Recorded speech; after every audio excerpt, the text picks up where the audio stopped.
자, 11번부터 봐볼 건데, 이 문제도 마찬가지로 우리가 지수에 대한 법칙을 얼마나 잘 알고 있는지, 그 다음에 지수를 잘 다룰 수 있는지 물어보는 거야. 자, 보니까, 이제 이런 게 줬는데, x분의 1 더하기 y분의 1을 구하래. 그치? 그럼 얘를 일단 등장시켜야지 우리가 구하든지 말든지 할 거 아니야. 그치? 그럼 이렇게 해보자. 자, 3x 더하기 2의 y가 6이라는 걸 줬기 때문에, 저 식은 뭘 의미하냐? 3의 x승은 6이라는 얘기고, 그 다음에 2의 y승은 6이라는 얘기.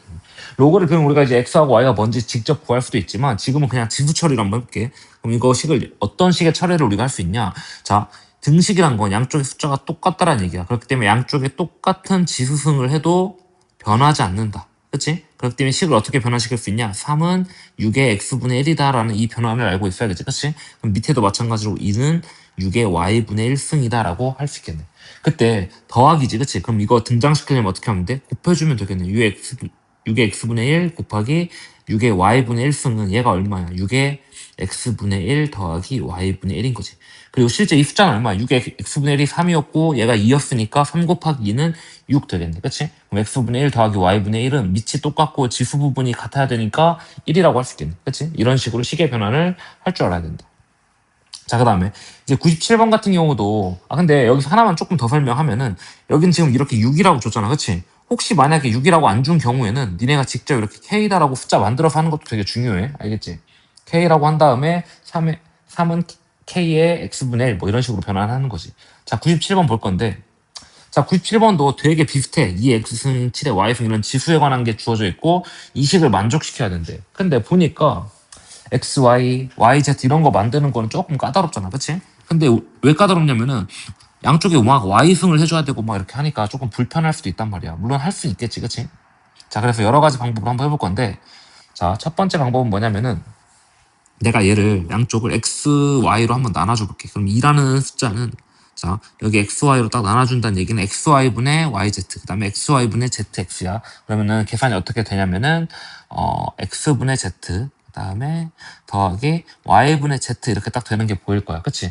그래서 이 두 개를 등장시켜가지고 우리가 문제를 풀어가는 게 쉬워 보인다. 자, 그럼 한번 해볼게. 아까랑 똑같으니까. 좀 빠르게 할게, 이번에는. 2는 K의 X분의 Z 될 거고, 그 다음에 7은 K의 얼마냐? Y분의 Z 뭐 이렇게 딱 되겠네. 그치? 그리고 이거 두 개를 등장시키려면 14는 곱해주는 거지. 그치? K의 X분의 Z 더하기 Y분의 Z다. 그치? 근데 여기서 얘가 얼마야? X분의 Z 더하기 Y분의 Z가 2지. 그치? 그래서 14는 얼마나 숫자가 되냐? K의 제곱이 되겠네. 그치? 그럼 K는 루트 14다. 이런 식으로 풀어주면 된다는 얘기야. 그치? 그래서, 여기서 하나가 더 들어간 거야. 이 식을 이렇게 보는 게 조금 불편하니까 등장시키자는 얘기야. 그냥 단순하게 얘기를 하면은. 그치? 그래서 어려운 게 별로 없을 거야. 근데 막 이런 식의 풀이도 가능은 하거든? 잘 봐봐. 여기 보니까 YZ가 있어. 그치? 그러면은 이렇게 해볼까? 2의 YX승은 어떻게 처리할 수 있냐면 K의 YZ승이다. 이렇게 처리할 수 있는 거 맞지? 그치? 그 다음에 여기 또 ZX가 있는데 얘 X승 처리하면 된단 말이야. 그래서 어떻게 바꾸냐? 7의 X승 처리하면 XY는 마찬가지로 K의 XZ승이다. 이런 식으로 딱 처리할 수 있겠지. 그치? 근데 두 개 곱해봐봐 한번. 그러면은 14 두 개 곱하면은 K의 YZ 더하기 K의 XZ는 자 곱하면은 2의 YX XY지. 그치? XY 잠깐만 XY 곱하기 7의 XY 이렇게 딱 되겠네. 그치? 그러면은 14에 어떻게 할 수 있냐? XY라고 이렇게 딱 바꿀 수 있는 거 맞지? 그치? 그래서 14의 XY가 K의 YZ 더하기 XZ라. 그치? 근데 여기서 XZ 더하기 YZ가 몇이랑 똑같냐면은 얘가 2XY랑 똑같아 이렇게. 그치? 그러면은 K의 제곱에 XY성을 이렇게 딱 만들어줘가지고 K의 제곱은 14다 해가지고 푸는 것도 가능하겠네. 그치? 이런 풀이도 가능은 해. 근데 조금 복잡하니까 뭐 두 가지 중 아무거나 풀이를 가져가면 된다. 자, 그래서 저것도 똑같고. 자, 이것도 98번도 결국 X분의 1 만들고 Y분의 2 만들고 그 다음에 Z분의 6 만들면 되는 거니까 이거 직접 해보고 어렵지 않으니까. 자, 그 다음 대수 비교인데 자, 보통 우리가 루트 2랑 루트 3이랑 뭐가 커? 루트 3이 더 크지. 왜? 얘는 제곱하면 3이 되고 얘는 제곱하면 2가 되니까 작은 수를 제곱해서 작은 수가 된 거야. 그치? 이런 식으로 판단을 하면 돼. 그러면은 이렇게 숫자가 거듭 제곱의 숫자가 같으면은 우리가 보통 어떻게 파악할 수 있냐? 안의 숫자가 클수록 크다라고 얘기를 할 수 있겠네. 그러면은 이걸 이용하는 거야. 무슨 얘기냐? 대소관계를 비교할 때 지금 여기 제곱근 2, 세제곱근 3, 여섯 제곱근 6일 때 비교가 힘들지. 그러면은 맞춰줄 수 있다. 우리가 배웠던 성질에 의해서 어떻게 바꿔줄 수 있냐? 얘는 똑같이 6제곱근에 세제곱하면 되니까 2의 세제곱. 얘는 6제곱근에 3의 제곱. 아까 했던 거니까 6제곱근에 6 이렇게 바꿔주면 되겠지. 그치? 그럼 얘는 8, 9, 6이니까 얘가 제일 크고 그 다음에 얘가 2번으로 크고 얘가 3번으로 크다고 결론 내릴 수 있겠지. 그치? 그래서 어려운 내용 아니다. 자, 그 다음에 근데 이제 이런 건 조금 조심을 해야 되는 게 만약에 숫자 3개가 있는데 단순하게 그 거듭제곱을 맞추는 게 잘 안 돼. 그럼 이때는 어떤 식의 처리를 하는 게 편하냐?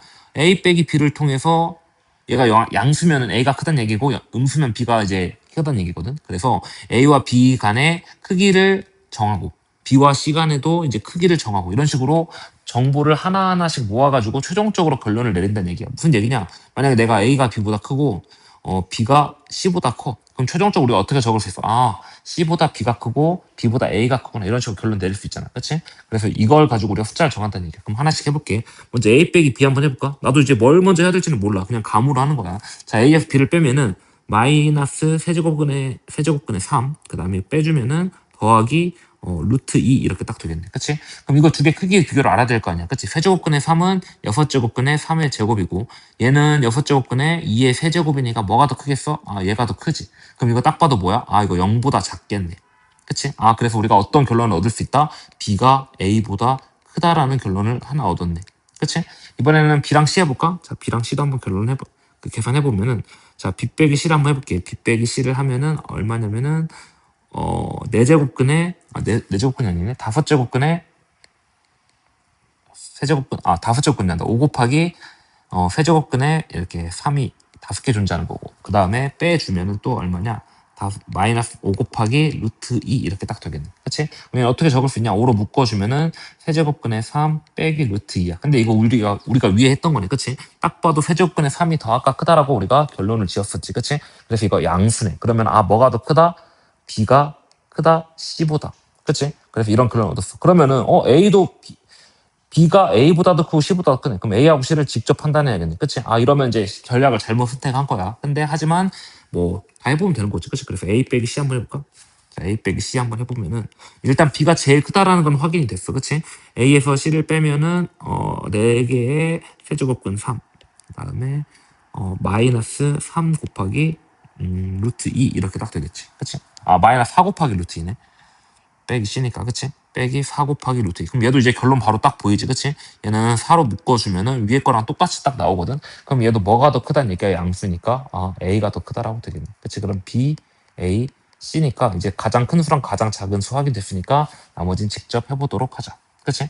자, 그 다음에 이런 활용 문제는 니네가 이제 그 국어를 읽는 능력이 이제 잘 돼 있어야지 풀리는 문제거든. 근데 어렵지 않아. 아마 새로운 문장이 굉장히 많이 등장할 거야. 새로운 문장, 새로운 단어가 굉장히 많이 등장할 건데 그냥 어렵게 보지 말고 식에 대해서 V2가 뭐고 V1이 뭐고 H2가 뭐고 H1이 뭐고 이런 거를 체계화를 시켜놔봐. 자, 무슨 얘기냐면은 잘 봐봐. 문제에서 지면으로부터 H1과 H2인 높이라는 게 등장했어. 그러면은 지면을 그림을 그리는 거야. 왜냐면 뭐가 뭔지 알아야 되니까. 그치? 여기 H1이 있고 그 다음에 H2가 이렇게 있어. 높이가. 그치? 이때 여기 풍속이 V1 여기 풍속이 V2일 때 되게 안정도 계산한 건 나도 몰라. 그냥 이 식에 있는 거야. 그래서 이런 식이 성립한다라는 얘기야. 그치? 이렇게만 그려놔도 문제가 어느 정도 이제 이해가 가는 거거든. 그래서 H2가 높다라는 것도 주어졌으니까. 그치? 자, 그 다음에 다음 힌트로 가볼 건데 A 지역에서 지면으로부터 6m와 24m. 그러면은 여기가 6m고 여기가 24m가 이렇게 딱 있을 때 풍속이 각각 3m와 9m per sec라는 얘기네. 그치? 자, 이때 이거 가지고 식을 만들 수가 있거든. 한번 만들어 볼게. 한번 만들어 보면은 그냥 집어넣기만 하면 되는 거야. 자, V2가 여기서 9m per sec니까 9는 V1 곱하기 3이지. 그치? 곱하기 H1분의 H2가 6, 4, 24니까 4네. 그래서 4에 2-K분의 2다. 이런 식으로 딱 결론 얻을 수 있겠네. 그치? 그래서 이거 하나씩 얻었고 그 다음에 B 지역이라는 것도 이제 한번 해볼 건데 B 지역도 높이가 5m와 80m. 그럼 여기도 한번 식을 세워볼까? B 지역도 V2가 얼마냐면은 B라고 줬네. 그치? B라는 풍속이라는 게 그 다음에 A라는 풍속에 대해서 높이 차이가 얼마야? 16이지. 그치? 16 비율이 16. 그 다음에 2 빼기 K분의 2 이렇게 딱 준 거지. 여기서 K는 아마도 상수인 것 같아. 그러니까 어떤 숫자인지 지금 정해져 있는데 우리가 어떤 숫자인지 모르는 것 뿐인 거야. 그치? K가 같다라고 좋네. 이렇게 갖다가 줬지. 그치? 그때 a분의 b를 구하라 이런 얘기네. 그러면 우리 뭐만 구하면 되냐? a분의 b 구하라는 얘기는 식 바꿔볼까? a분의 b는 뭐랑 똑같냐? 16에 2-k분의 2랑 똑같겠네. 그치? 근데 여기서 16에 2-k는 뭐랑 똑같아? 4에 2-k의 2승. 내가 갑자기 얘를 왜 뜬금없이 등장시켰냐면은 여기 위에 보니까 여기 나와 있거든? 그래서 이걸 이용하겠다는 얘기야. 얘 몇이랑 똑같냐면은 제곱이랑 똑같겠지. 그치? 왜냐면 이제 이 제곱이라는 게 4승 딱 돼가지고 4의 제곱하면 똑같으니까. 그럼 얘가 이제 얼마인지를 딱 구하면 되는데 봤더니 얼마야? 3은 4에 2-k의 2구나. 그래서 주어진 식을 가지고 풀어나가는 거야. 아, 그럼 얘는 얼마야? 3의 제곱이겠네. 그치? 그러면 굳이 이런 식으로 풀어가면 된다는 얘기야. 그래서 이런 문제는 그냥 정리를 잘하면 돼. 그리고 어떤 문장인지 이해하려고 노력을 하면 되고 실생활이랑 되게 관련이 있으니까